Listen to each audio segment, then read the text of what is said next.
the fun. Welcome, welcome one and all to the land of death. Trinity to the bone, Trinity to the bone.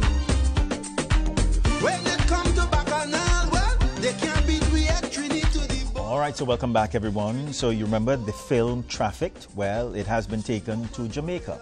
And we do have on the line this morning Garth Sinclair, director and host of Eye on Dependency. Garth, thank you very much for joining us this morning.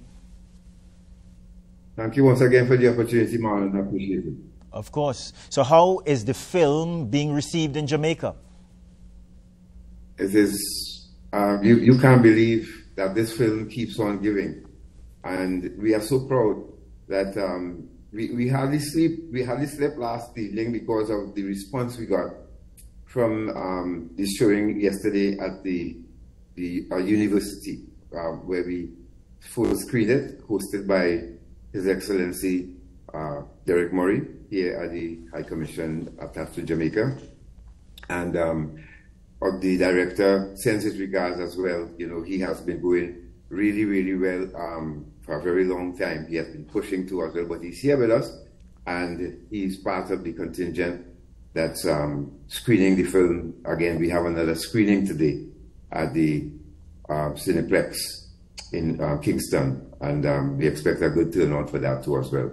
But the lesson seen, and today actually is World Day Against Drug Abuse and Illicit Trafficking, and of course, you know, it ties into the human trafficking, and it's really timely because of us being the Trinidad and Tobago now being elevated. You know, we're taking off the watch list and we have the tier 2 now. And congratulations to the hard work of the Ministry of National Security and the Counter Trafficking Unit. They have been, the director and deputy director hit the ground running, and they have a lot more work to continue, just to ensure that by next report we get to tier 1. Yeah. Let's talk a little bit about how this screening has come about. Firstly, why Jamaica? And is there moves afoot to have this film screened in, let's say, in other countries of the Caribbean and more so internationally? Yes, well, this is the start of it. You see, it's part of the prevention work too as well, in collaboration with the Counter Trafficking Unit, Ministry of National Security. And as you know, the film is a very good teaching tool. So we decided, with the help of and great assistance of the Ministry of Foreign and CARICOM Affairs, Ministry, PS Rita Tuse and DPS Erica Fortune, they sat with us and decided, okay, let's start with Jamaica first. And it's part of what we hope to be a Caribbean screening of traffic. Because, you know, the film itself contains the 3 elements, which is the act, the means, and the purpose of human trafficking. Now, remember, Dependency is also part of the National Task Force set up chaired by the Minister of National Security, Fitzgerald Hines, the Honorable Fitzgerald Hines, and this is part of the prevention work of Trinidad and Tobago. So we're not only leaving it to educate Trinidad and Tobago, the decision is, you know, let's use the film to educate the Caribbean as well. And believe it, Marlon, yesterday when we screened the film, we had an audience of people asking, just throwing questions at us. And of course, the director, most of all to the director, because remember, we had officials from Ministry of National Security Jamaica here at the screening as well. And the film, always, every time we show it, it always brings out that awareness in people that there are certain things we cannot take for granted, which includes having people trick us into trafficking drugs and being trafficked themselves. Yeah. And it's called a life lesson movie. Just touch on some of the lessons that could be learned from the movie, Garth. I don't want you to say too much, because I want people to still want to come to see the film, the movie. But just speak a little bit about some of these life lessons. Okay, so like I said, the 3 elements, the act, the means, and the purpose. Mm-hmm. And the act deception is what started with the film. You know, that the three friends, they go on vacation and they want to have a good time. Now, there's always that one friend who, just like you, Marlon, always skeptical of everything and warn them about things that they could see, warn them what they were seeing, and nobody took on, and eventually fell in the trap of this suave-looking, smart-talking drug lord, and he was able to wine and dine them, and then the means that he used was to get them to swallow pellets, and for the purpose of him making money, because in the film he said, hey, he's not a banker, that's how he makes his money. So the film depicts all of that, the deception and the being gullible. And remember, this happened to 3 university students. So, and in our universities right now, you know, universities are an expensive thing. Every parent, yes, they dream of having their child go to university, but the cost of attending university, some students resort to means of making that money. But these folks were tricked into actually trafficking drugs. So that all the elements there that brings about or should bring about awareness that all that glitters is not gold.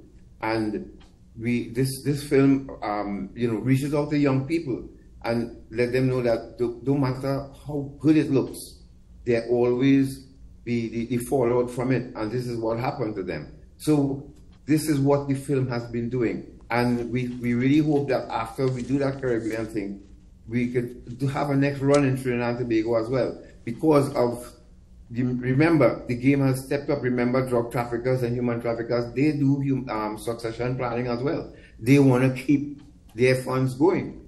So we have to look for people to help them. They have to look for people to help them do that. So that is what it's all about, awareness and understanding that this is all part of the prevention work of the Ministry of National Security and the Counter-Trafficking Unit. Yeah, but in reality, Garth, what is being portrayed in the movie? Are incidents such as those still happening in reality in Trinidad and Tobago? Well, in some cases we don't hear about them, but of course it's happening because, like I said, they have been, people don't take up this job. I don't know why they would do it, of selling people. They don't do that for a while. Remember, human trafficking, you can make more money off of trafficking a person rather than trafficking drugs. You buy a kilo of cocaine, you sell that off, you get the money, you have to buy the next kilo. But when you traffic a person, you can traffic them from one place to the next and continue to make money off of that person. So this is why it's happening still. We have stories right now of a few people who right now locked up in the US and the UK for the same reason. So it's happening, and like I said, it's happening to more students too as well. So we take a night to make day to actually get this message across. Look, we cannot stop everybody from falling into this trap, but we can prevent those who have not done so as yet from doing so. Speak to the issue of human trafficking for me, Garth, because I think that when we speak about human trafficking, there is only one perception of what human trafficking is. And I believe that there are many forms of human trafficking that may be right before our eyes as we go about our business in Trinidad and Tobago on a daily basis. Yes, exactly. There's also labor, forced labor.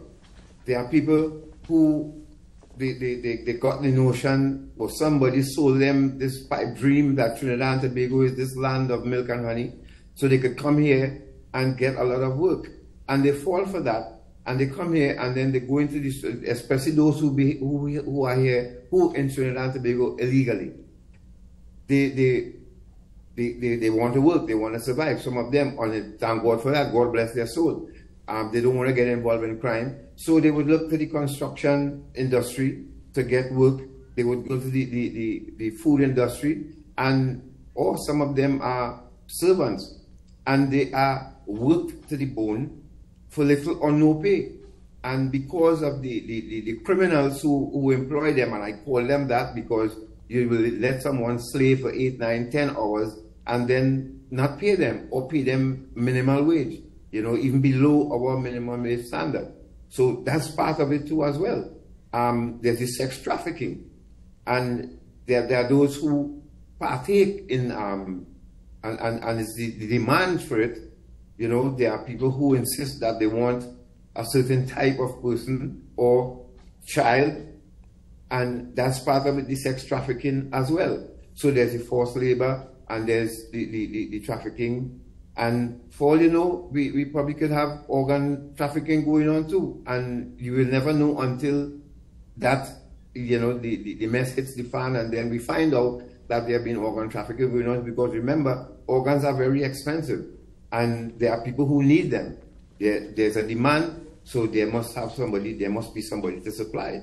So yes, there are different forms of trafficking taking place right before our very eyes. So that even that child you see with a mother by the traffic light with a sign up begging for money, they could be working for somebody. So somebody would send them out, yes, and they would beg for money and take it back to their pimp. All right. You know, so that could be part of right before our eyes. You see them on the traffic lights and think that's innocent people begging there when they could be working for somebody as well. All right. Garth, we just have about 1 minute again. As you look at the next few days in Jamaica, what does the itinerary look like? Well, this today we have another screening, yeah, at the Cineplex, Palace Cineplex, and that will bring to the end of this leg of it.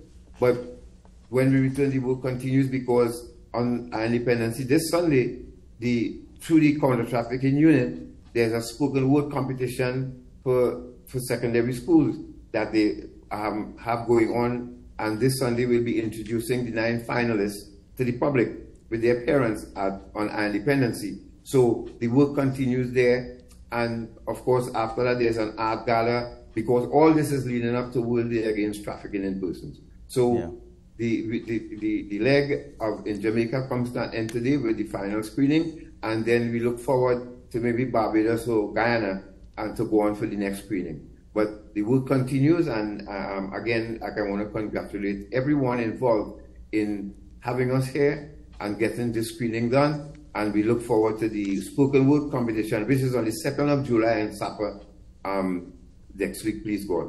So that's all part of the trust, and the work continues to prevent this modern day slavery from continuing. Yeah.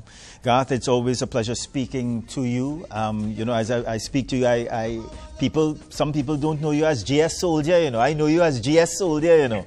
You know, so Garth, it's always a pleasure speaking to you, and thank you for the work that you continue to do. Yeah? Bye for now. And you know, I want to thank you too, Marlon, for being that example to young people, that you can start somewhere, because I remember when you were running on news at I-95 newsroom. Now look where you are. God bless you, sir. You keep up the good work. And you haven't changed a bit, same face, everything. You keep doing it. That could not, that maybe it's a bad thing, I don't know. It's a good thing, right? But bye for now, God. Okay, so it's time for a very quick break. We are coming back, everybody.